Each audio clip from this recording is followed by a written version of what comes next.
TV7 Israel News is made possible thanks to your generous donation. Shalom ve'erev tov, good evening. This is TV7 Israel News broadcast to you from Jerusalem. Israeli leaders voice outrage over the lack of action by Australia's leadership following the deadly terror attack in Sydney that claimed the lives of at least 16 and wounded 40 others. Prime Minister Benjamin Netanyahu asserts that Israel will strike at anyone who harms Israelis or Jews globally. U.S. Central Command, in cooperation with Syrian Internal Security Forces, apprehend 5 suspects that after a Syrian soldier of the Damascus regime kills 2 U.S. service members and a contractor and wounds 3 others. At least 16 were murdered and 40 others sustained separate degrees of wounds when 2 Islamic terrorists launched an attack against a Jewish gathering celebrating the first day of the Feast of Hanukkah in Sydney's Bondi Beach, Australia. So I must have heard, I don't know, maybe like 40, 50 shots. So we were still unsure what was going on. We just thought maybe it's a false alarm, maybe it's something about, maybe something happening in the party or the market. And then that's when we heard the police and the ambulances, so then we thought, okay, no, this is serious. Then we saw the bodies on the floor and injured people. I don't know, I still have to process it. I felt like, okay, is this gonna have an impact on me now? I don't know, I didn't think about it now, but now it's like, it's hitting me now. It's, I'll have my mind busy for the next couple of weeks or more, I don't know. There has been a devastating terrorist incident at Bondi at the Hanukkah by the Sea celebration.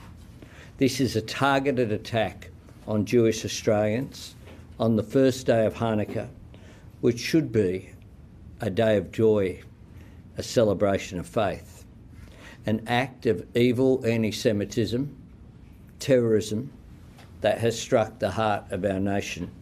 The evil that was unleashed at Bondi Beach today is beyond comprehension, and the trauma and loss that families are dealing with tonight is beyond anyone's worst nightmare. Australians have had their lives cruelly stolen, and many have been injured.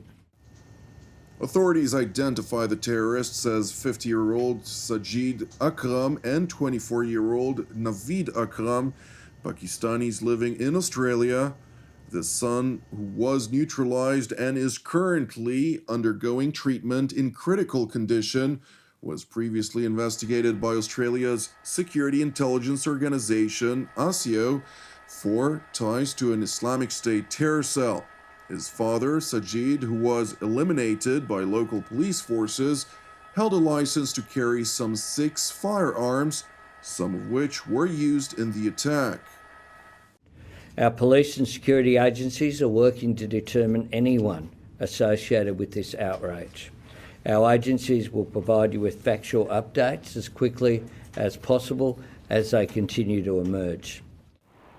Meanwhile, Prime Minister Benjamin Netanyahu responded to the terror attack against the Jewish festival in Australia, essentially blaming the Australian Prime Minister for fueling the anti-Semitism that sparked the attack. On August 17th, about 4 months ago, I sent Prime Minister Albanese of Australia a letter in which I gave him warning that the Australian government's policy was promoting and encouraging anti-Semitism in Australia. I wrote, "Your call for a Palestinian state pours full fuel on the anti-Semitic fire. It rewards Hamas terrorism. It emboldens those who menace Australian Jews and encourages the Jew hatred now stalking your streets. Anti-Semitism is a cancer. It spreads when leaders stay silent. It retreats when leaders act. I call upon you to replace weakness with action, appeasement with resolve. Instead, Prime Minister, you replaced weakness with weakness and appeasement with more appeasement. Your government did nothing to stop the spread of anti-Semitism in Australia. You did nothing to curb the cancer cells that were growing inside your country. You took no action. You let the disease spread. And the result is the horrific attacks on Jews we saw today. Netanyahu went on to praise the bystander, who was identified as a Syrian Muslim man who acted to disarm one of the terrorists before he had sustained gun wounds to his arm and hand. We saw an action of a brave man, turns out a Muslim brave man, and I salute him, that stopped one of these terrorists from killing innocent Jews. But it requires the action of your government, which you're not taking. And you have to, because history will not forgive hesitation and weakness. It will honor action and strength. That's what Israel expects of each of your governments in the West and elsewhere, because the disease spreads and it will consume you as well. But we are worrying right now about our people, our safety, and we do not remain silent. We fight those who try to annihilate us. They're not only trying to annihilate us, they attack us because they attack the West. It is important to point out that intelligence agencies are investigating whether the terrorists responsible for the attack received their orders from a state actor seeking to target Israelis abroad, as dozens of Israelis attended the Jewish festivities in Australia. I heard like a shot, boom, like 3, 4, 5 shot. I thought probably it's like a firework, and I just like walk, and I was not in the middle of the place, so I just can get closer, and I see like someone on the ground with the blood, and in that second I just realized it's a terror attacks against Jewish people. So I just ran away. In the moment when I saw the guy with underground, I thought to myself, how I come all the way from Israel to this, so the most far from Israel, and then find myself in this situation. I've never been in this situation before. I live in Israel, but I've never faced this situation, and I thought to myself, how come it's happened here? Amid a high global threat level against Israeli and Jewish targets globally, Prime Minister Benjamin Netanyahu adopted remarks that were made by U.S. Secretary of War Pete Hegseth in the wake of an attack by a Syrian Internal Security Officer, during the course of which 2 American service members and a contractor were killed, while 3 others sustained injuries in a blatant jihadist attack that the Damascus regime is trying to distance itself from.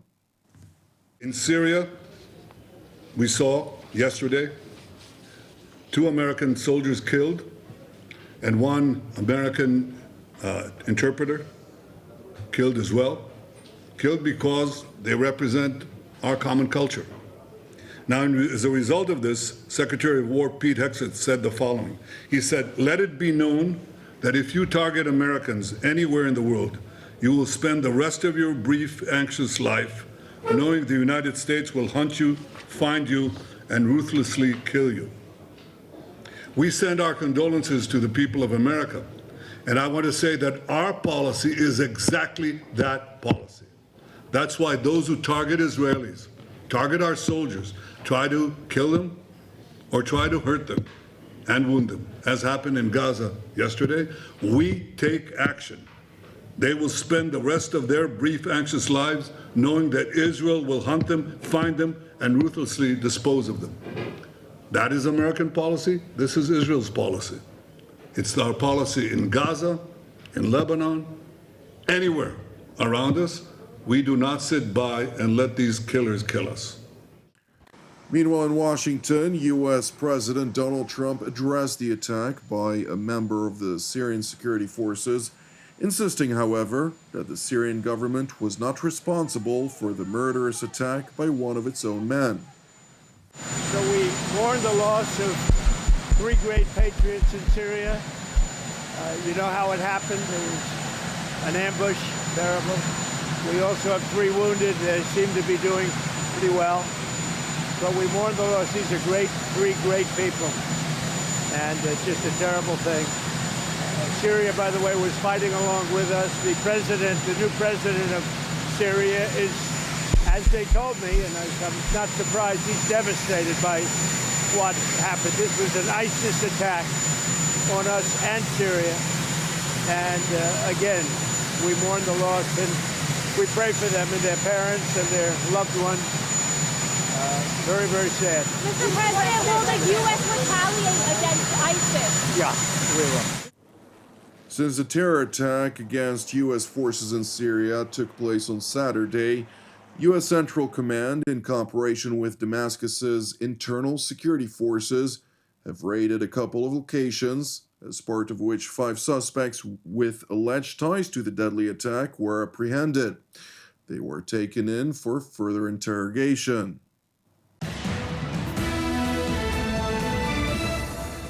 Thank you for watching TV7 Israel News.